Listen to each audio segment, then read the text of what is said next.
महाराष्ट्रात राजकारणाच्या थरार नाट्याची काही कमी नाही आहे.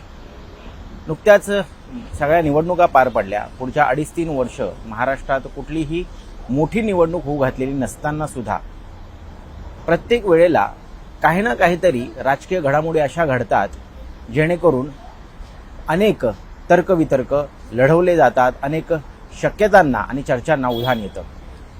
असंच एक मोठं राजकीय नाट्य घडतंय ते राष्ट्रवादी काँग्रेस अजित पवार यांच्या पक्षामध्ये.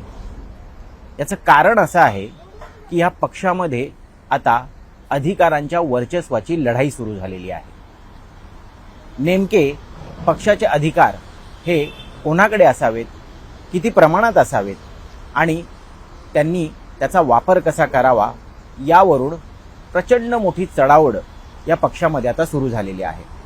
खरं तर अजित पवार यांच्या दुर्दैवी मृत्यूनंतर पक्ष सावरलाय, पक्षामध्ये थोडीशी स्टेबिलिटी आली आहे असं वाटत असतानाच एक लेटर बॉम्ब येऊन पडला आणि ह्या लेटर बॉम्बमुळे पुन्हा एकदा राष्ट्रवादी काँग्रेस अजित पवार पक्षात सर्व काही अलबेल नाही आहे अशी शक्यता निर्माण झालेली आहे. ह्या नाट्याला सुरुवात झाली ज्यावेळेस पहिल्यांदा 16 फेब्रुवारी 2026 रोजी एक पत्र लिहिण्यात आलं.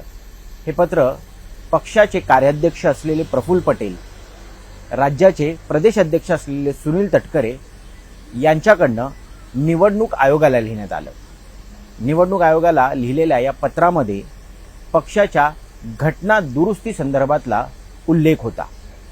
आता ही घटना दुरुस्ती कशासाठी असा प्रश्न तुम्हाला पडला असेल तर असे अनेक घटनांमध्ये, पक्षाच्या घटनेमध्ये असे अनेक मुद्दे असतात जिथे सर्वाधिकार हा पक्षाच्या अध्यक्षांना असतो, म्हणजेच तो यापूर्वी अजितदादा पवार यांना होता. पण 16 फेब्रुवारीचं जे हे पत्र आहे हे अनेक कारणांमुळे चर्चेत आलेलं आहे. ह्या पत्रामध्ये घटना दुरुस्ती करत असताना पक्षातले अधिकार, त्यानंतर निवडणूक कशा घ्यायच्या, निवडणूक पार पडतानाचे काय नियम असावेत, त्याचबरोबर राष्ट्रीय पातळीपासून म्हणजेच नॅशनल कमिटी ते सेंट्रल वर्किंग कमिटी, त्या अगदी स्टेट, डिस्ट्रिक्ट आणि तालुका कमिटीपर्यंत ज्या नेमणुका केल्या जातात ह्या नेमणुकांचे सुद्धा अधिकार याचं समसमान वाटप करण्यात आलं. आमच्याकडे सध्या या पक्षाची घटना आहे आणि प्रफुल्ल पटेलांनी जे पत्र निवडणूक आयोगाला लिहिलेलं होतं ते पत्र सुद्धा आहे. खरं तर यावरून अनेक चर्चा होत आहेत, अनेक शक्यता वर्तवल्या जात आहेत, नाराजी नाट्य असल्याचं सांगितलं जात आहे. पण वस्तुनिष्ठ परिस्थिती काय आहे हे हाती आलेल्या पुराव्यानिशी आणि फॅक्ट्सच्या आधारावरती मुंबई तक प्रेक्षकांना सांगण्याचा प्रयत्न करणार आहे. आमच्याकडे हे 16 फेब्रुवारी 2026चं प्रफुल्ल पटेलांनी लिहिलेलं पत्र आहे. यामध्ये घटना दुरुस्ती सोबतच जवळपास 16 पानी हे पत्र जे आहे हे मुंबई तकच्या प्रेक्षकांसाठी आम्ही एक्सक्लुझिव्हली समोर ठेवणार आहोत आणि यामध्ये नेमक्या काय काय घटना दुरुस्ती करण्यात आलेल्या आहेत ते आधी सांगणार आहोत. तर सर्वप्रथम यामध्ये national president shall preside over the national convention and in his or her absence the national working president shall preside. असा जो काही उल्लेख करण्यात आलेला आहे त्या उल्लेखावरून खरं तर सगळ्यात पहिल्यांदा पक्षामध्ये शंकेची पाल चुकचुकली आणि मग सुरू झालं अधिकारांच्या लढाईचा सिलसिला. आता यामध्ये असे अनेक मुद्दे आहेत, अनेक आर्टिकल आहेत ज्याच्यामध्ये जितके अधिकार हे पक्षाच्या अध्यक्षांना असतात तितकेच समान अधिकार हे पक्षाच्या कार्याध्यक्षांना सुद्धा प्राप्त व्हावेत अशा पद्धतीची घटना दुरुस्ती सुचवण्यात आलेली आहे. यामध्ये आर्टिकल 21 जे powers and duties of national working president म्हणजेच पक्षाचे कार्याध्यक्ष म्हणजेच प्रफुल्ल पटेल याच्या बाबतीत काय म्हटलेलं आपण बघूयात. यामध्ये आर्टिकल 21.1 मध्ये the national working president shawl B responsible for day-to-day functioning and administration and shall perform duties assigned under the constitution and rules. याचाच अर्थ काय तर यामध्ये असं म्हटलेलं आहे की पक्षाची दैनंदिन जो कामकाज असतं किंवा पक्षाच्या प्रशासनातले सर्व अधिकार जे आहेत हे राष्ट्रीय अध्यक्षांसोबतच ते पक्षाच्या कार्याध्यक्षांना सुद्धा बहाल करण्यात यावे। अर्थात पक्षाची जी घटना आहे, त्याचे जे नियम आहेत त्याच्या अंतर्गत ते असावेत असा उल्लेख करण्यात आलेला आहे। परंतु अशा पद्धतीने अधिकारांचं समान वाटप किंवा विभाजन जे करण्यात आलेलं आहे यामुळे पक्षात प्रचंड नाराजी उफाळून आल्याचं सांगितलं जातं। त्याच्यापाठोपाठ दुसरा महत्त्वाचा बदल याच्यामध्ये सांगण्यात आलेला आहे तो अर्थात पक्षाच्या एका पहिल्या फळीच्या वरिष्ठ नेत्यांनी सुद्धा पत्रकारांशी ऑफ रेकॉर्ड चर्चेमध्ये बोलून दाखवला की हा बदल करण्याची नेमकी गरज काय होती आणि या संदर्भात लोकांच्या मनात शंका येणं हे स्वाभाविक आहे। तर तो दुसरा बदल असा म्हटला जातो की यामध्ये पक्षाच्या अध्यक्षांना ज्या पद्धतीनं एकूण 10 नॉन वोटिंग मेंबर अपॉइंट करण्याची म्हणजेच नियुक्त करण्याची जसे अधिकार आहेत तसेच ते कार्याध्यक्षांना सुद्धा देण्यात यावेत। त्याच्याबरोबरच पार्टीतले राज्यातले पदाधिकारी असतील, तालुका लेवलचे जिल्हा पातळीवरचे पदाधिकारी असतील, अगदी नॅशनल कमिटी त्यानंतर सेंट्रल वर्किंग कमिटी याचे जे पदाधिकारी आहेत ह्याची नियुक्ती करण्याचे हे सर्व अधिकार किंवा त्यांना निष्कासित करण्याचे सुद्धा सर्वाधिकार हे पक्षाच्या अध्यक्षांकडे अंतिमतः राखून ठेवण्यात येतात। पण याचं सुद्धा वाटप करण्यात आलं, हे अधिकार कार्याध्यक्षांना देण्यात आलेले आहेत। आता हे सगळं ज्या वेळेस सुनेत्रा पवार आणि पार्थ पवार यांच्या निदर्शनास आणण्यात आलं त्यावेळेस पक्षातली चक्र फिरायला लागली।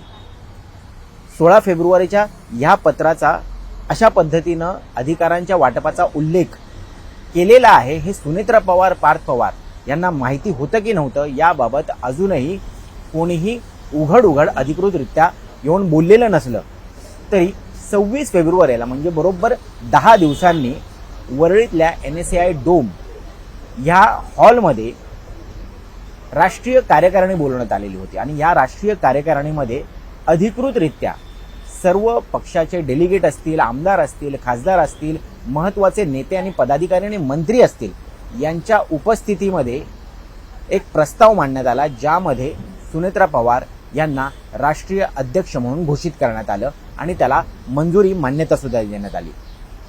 आता एकदा का सर्वाधिकार राष्ट्रीय अध्यक्ष म्हणून सुनेत्रा पवार यांच्याकडे आल्यानंतर अगदी काही दिवसांनीच म्हणजे 10 मार्च रोजी सुनेत्रा पवार यांनी एक लेटर बॉम्ब टाकला। त्यांनी एक पत्र निवडणूक आयोगाला लिहिलं। त्यांनी या पत्रामध्ये स्पष्टपणे उल्लेख केला आहे की कशा पद्धतीनं निवडणूक प्रक्रिया पार पडली, त्यामध्ये त्यांची नियुक्ती कशा पद्धतीनं करण्यात आलेली आहे, कशा पद्धतीनं संपूर्ण निवड प्रक्रिया पार पडलेली आहे आणि त्याचबरोबर पक्षातले शिखर समितीतले नेते कोण असणार आहेत यांचा उल्लेख या पत्रामध्ये करण्यात आला। परंतु एक गोष्ट एका शेवटच्या पॅराग्राफमध्ये त्यांनी जी म्हटलेली आहे त्या पॅराग्राफनी सर्वांचं लक्ष वेधून घेतलं। ह्या पॅराग्राफमध्ये सुनेत्रा पवार असं म्हणतायत It is also requested that any correspondence made by any person on behalf of the party in this regard between 28th January 2026 and the date prior to the issuance of this letter म्हणजे 28 जानेवारी पासून ते हे पत्र मिळेपर्यंत या कालावधीमध्ये पक्षाच्या बिहाफमध्ये किंवा पक्षाच्या वतीने कोणीही काही पत्रव्यवहार जर निवडणूक आयोगाशी केलेला असेल तर तो नल अँड वॉइड ठरवण्यात यावा किंवा त्याला इग्नोर करण्यात यावं, म्हणजे हे निरस्त करण्यात यावं किंवा त्याकडे दुर्लक्ष करण्यात यावं। आता जसं मी सुरुवातीला सांगितलं 16 फेब्रुवारीला प्रफुल्ल पटेल यांनी लिहिलेलं पत्र ज्याच्यामध्ये घटना दुरुस्ती सुचवण्यात आलेली आहे या संदर्भातलं हे पत्र होतं का किंवा या संदर्भातली ही सूचना सुनेत्रा पवार यांनी केलेली होती का अशी चर्चा आता महाराष्ट्राच्या राजकारणात सुरू झालेली आणि इथेच पहिली ठिणगी पडली। खरं तर हेच सुनेत्रा पवार यांच्याकडे सर्व अधिकार प्राप्त झाल्यानंतरचं पहिलं राजकीय शस्त्र त्यांनी उपसलेलं आहे का यातनं हे कुठेतरी अधोरेखित होतं आणि म्हणून सुनेत्रा पवार नाराज असल्याच्या बातम्या सुद्धा या ठिकाणी समोर येऊ लागल्या। आता या सगळ्या बातम्या आल्यानंतर प्रफुल्ल पटेल आणि सुनील तटकरे हे कुठेतरी सुनेत्रा पवार यांच्या अधिकारावर अतिक्रमण करू पाहतायत का अशा पद्धतीच्या जेव्हा चर्चा सुरू झाल्या त्यावेळेस सूत्रांनी आम्हाला माहिती दिली त्यानुसार छगन भुजबळ यांच्या MET कॉलेजमध्ये सुनील तटकरे, प्रफुल्ल पटेल, धनंजय मुंडे, हसन मुश्रीफ या सर्व नेते मंडळाची एक बैठक पार पडली। या बैठकीमध्ये या सर्व बाबींवरती सखोल चर्चा सुद्धा करण्यात आली। पण या चर्चांती छगन भुजबळांनी सुचवलं की जर सुनेत्रा पवार यांच्या मनात असा कुठलाही संशय असेल किंवा अशी कुठलीही नाराजी असेल तर ती दूर करण्यासाठी आपल्याला त्यांच्या समोर जाऊन ह्या सर्व विषयासंदर्भात खुलासा करावा लागेल। तिकडनं ही सर्व नेते मंडळी उठली। सुनेत्रा पवार यांच्या शासकीय निवासस्थानी ते पोहोचले। त्यांनी सुनेत्रा पवारांसोबत बैठक केली आणि सर्व वस्तुस्थिती मांडली आणि त्यांनी हेही सांगितलं की अधिकारांचं हनन किंवा अधिकारांवरती कुठेतरी अतिक्रमण करण्याचा उद्देश अजिबात नव्हता। मात्र यामुळे ज्या काही गोष्टी किंवा जो काही विसंवाद निर्माण झालेला आहे यावरती आता पडदा पडायला हवा। आणि त्याच्यानंतर पार्थ पवार यांनी दुसऱ्या दिवशी सोशल मीडियाच्या माध्यमातून पक्षाची अधिकृत भूमिका मांडली।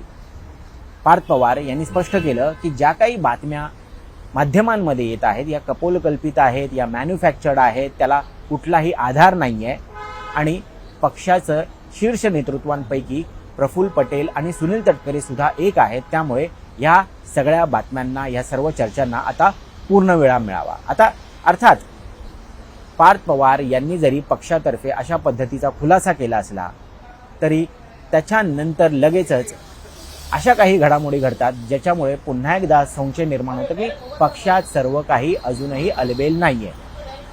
सुनेत्रा पवार या 1 एप्रिल रोजी दिल्ली दौऱ्यावरती निघाल्या। त्या आजही दिल्लीमध्येच आहेत।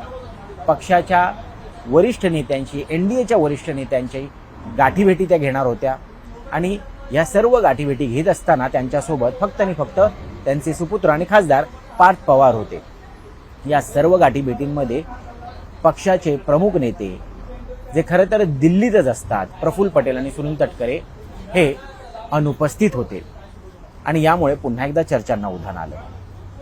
आता ज्यावेळेस सुनेत्रा पवारांना विचारण्यात आलं की प्रफुल्ल पटेल कुठे आहेत, त्यावेळेस त्या म्हणाल्या की तुम्हाला माहिती आहे ते कुठे आहेत। त्यामुळे या ज्या शंका उपस्थित होत आहेत किंवा सुनेत्रा पवार विरुद्ध सुनील तटकरे आणि प्रफुल्ल पटेल असा काही अधिकाऱ्यांच्या लढाईमुळे एक पक्षामध्ये अंतर्गत राजकारण उफाळून आलंय का, ही जी शक्यता वर्तवली जाते ती पूर्णपणे नाकारता येत नाहीये।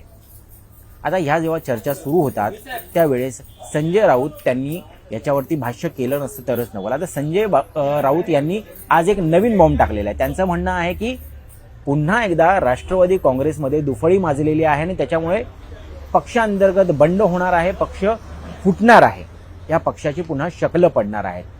अशाच पद्धतीनं एकनाथ शिंदे यांचा पक्ष सुद्धा फुटणार आहे आणि पुढच्या लोकसभा निवडणुकीच्या आधी म्हणजेच 2029ला ज्या लोकसभा निवडणुका होणार आहेत साधारण 2.5-3 वर्षांनंतर, त्याच्या आधी सुनील तटकरे यांच्यासोबत जवळपास 40 आमदारांपैकी 27 ते 28 आमदार जे आहेत हे भाजपमध्ये सामील होऊ शकतात। तीच परिस्थिती एकनाथ शिंदे यांच्या शिवसेनेची आहे। आता संजय राऊतांनी अशा पद्धतीचं विधान केल्यानंतर पुन्हा एकदा खळबळ माजलेली आहे। पक्षात खरंच मोठा राजकारण होते का? पक्षामध्ये सुनेत्रा पवार यांना कोणी नवीन राजकीय गुरु मिळालेला आहे का? पवार परिवार एक संध राहून पडद्यामागून अशा पद्धतीच्या सगळ्या हालचाली करतायत आणि योग्य वेळी पक्ष विलीन करून किंवा पक्ष मर्जर करून आपण NDA सोबत जायचं आणि हे सगळं खुद्द शरद पवार यांच्या नेतृत्वाखाली होणार आहे का, अशा ही नरेटिव्ह किंवा असेही तर्कवितर्क आता लढवले जातात आणि यामध्ये पक्षावरती कुठेतरी अधिकार गाजवण्याचा प्रयत्न हा प्रफुल्ल पटेल आणि सुनील तटकरेंकडनं जो होतोय तो पवार परिवार पडद्यामागून एक संध होऊन हाणून पाडण्याचा प्रयत्न करतायत, अशी ही शक्यता वर्तवली जाते। यामध्ये सगळ्यात प्रमुख कारण जे सांगितलं जातंय ते म्हणजे पक्षातल्या बहुतांश नेत्यांना आणि आमदार खासदारांना प्रफुल्ल पटेल आणि सुनील तटकरे यांचं नेतृत्व मान्य नाहीये। आता याचं कारण काय? तर याचं कारण सोपं आहे, कारण दोघेही मराठा नाहीयेत आणि राष्ट्रवादी काँग्रेस पक्षाची जडणघडण, त्याची स्थापना आणि त्याचा एकूणच बाज जर पाहिला तर आत्तापर्यंतचा इतिहास आहे की मराठा स्ट्रॉंगमॅन म्हणून ओळखल्या जाणाऱ्या शरद पवारांनंतर अजित पवार यांच्या हाती हा पक्ष गेलेला होता आणि आता अजित पवारांनंतर सुनेत्रा पवार या पक्षाच्या प्रमुख झालेल्या आहेत. त्यामुळे पक्षाच्या प्रमुख स्थानी एक मराठा नेताच हवा. त्यांना ओबीसी असणारे सुनील तटकरे किंवा पटेल असणारे प्रफुल्ल पटेल नको आहेत आणि त्यामुळेच मग कधी नरहरी झिरवळ किंवा कधी आमदार सुनील शेळके यांच्याकडनं विधानं समोर येतात. त्यांचं म्हणणं असतं की जर पक्षाची ताकद वाढणार असेल, जर पक्ष मोठा होणार असेल तर निश्चित पक्षाचं विलिनीकरण करायला हवं. आणि या सगळ्याच्या पार्श्वभूमीवरती आता राष्ट्रवादी काँग्रेसचं भवितव्य जे आहे हे टांगणीला लागलेलं आहे. जर यावरती वेळीच पडदा पडला नाही तर येणाऱ्या पुढच्या कुठल्याही निवडणुकांमध्ये अगदी मोठ्या प्रमाणात कसोटीला सामोरं जावं लागेल पक्ष नेतृत्वाला. आणि पक्षाचं भवितव्य काय याबाबत सगळ्यांनाच राज्यात आणि देशात उत्सुकता लागलेली आहे. तुम्हाला या सर्व प्रकरणावरती नेमकं काय काय घडलेलं आहे आणि तेही पुराव्यानिशी सांगण्याचा प्रयत्न आम्ही मुंबई तकच्या या व्हिडिओ एक्सप्लेनरच्या माध्यमातून केलेला आहे. तुम्हाला या शक्यतांपैकी काय वाटतं?